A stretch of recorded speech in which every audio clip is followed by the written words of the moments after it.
Ladies and gentlemen, welcome to this quick guide showing you how you can make the most money between February 25th and March 3rd.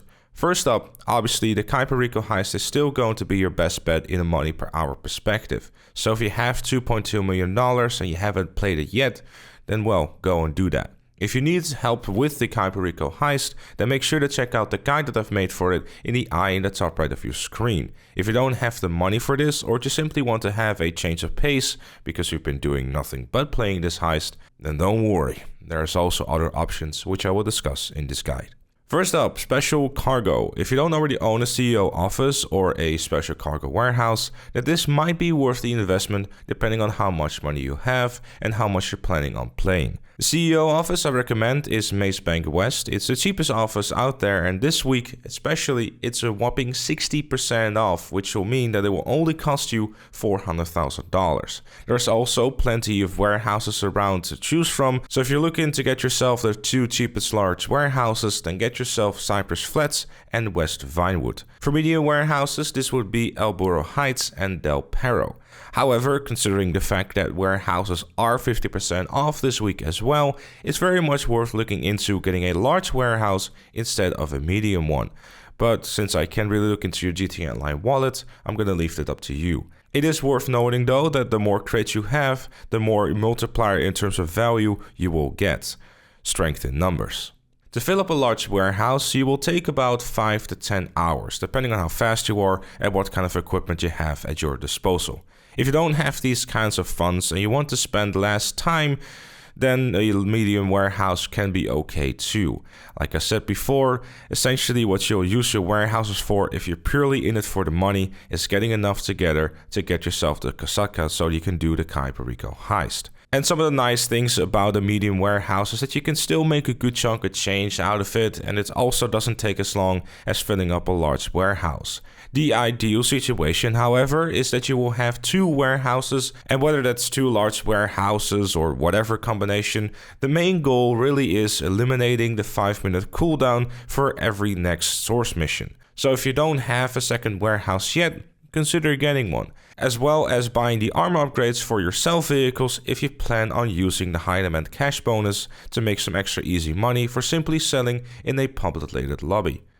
Obviously, this is not without risk, so I'm gonna leave it up to you if you find it worth to risk that. Selling one large warehouse this week will make you at least $3.8 million worth of profit, thus making all your money you've invested back and immediately turning a profit. And of course, if you have a terabyte, then make sure to use it to its fullest potential by parking it near your warehouse and using that instead of going back to your CEO office.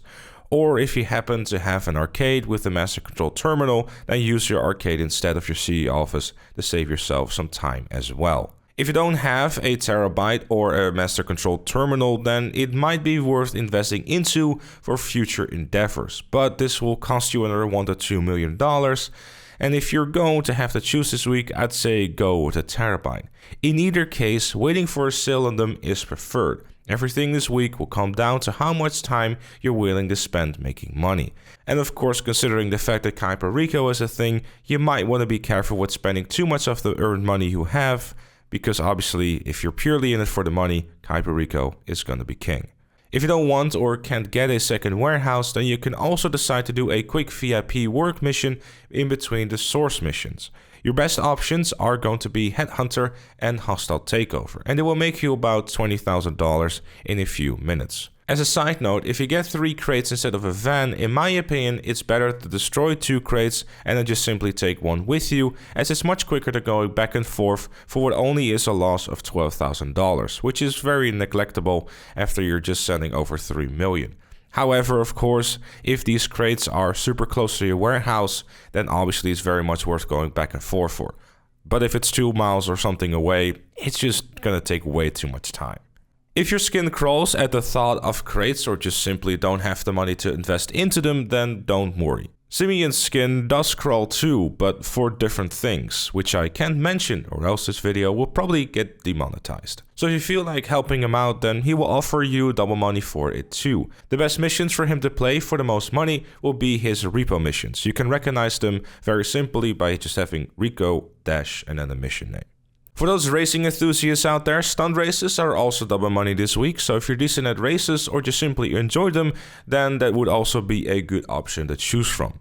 And if you want to have an even playing field because you don't own that many personal vehicles, then hosting your own lobby and turning off customs could be a way to go. In order to do this, you must close matchmaking in your options and then follow what I'm doing on screen.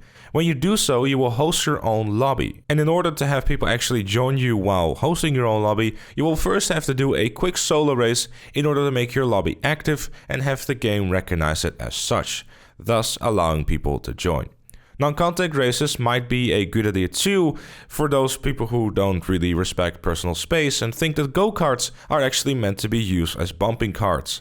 Obviously using super and sports classes, but it sounded funny. Also, make sure to turn on matchmaking again before you invite people, or else they won't be able to join.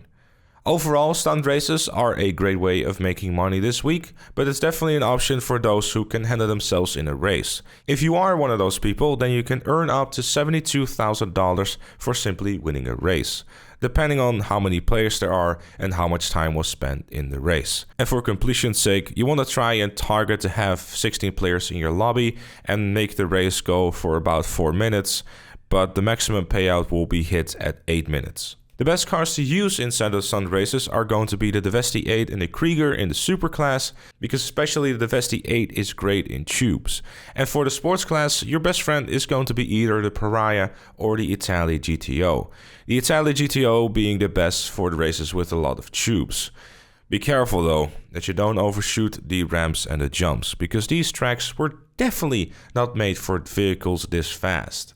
Because 2015 we had an R7B that didn't really go as fast. And that is really all there is to it. I hope you found it useful. If you did, make sure to leave it a like, subscribe for more, and if you really like what you see on the channel, consider becoming a member, like Chloe, Robert, the Crazy Brit, and Dr. Strange Love. Join them by clicking the join button down below. Thank you again for watching, and I'll see you all later.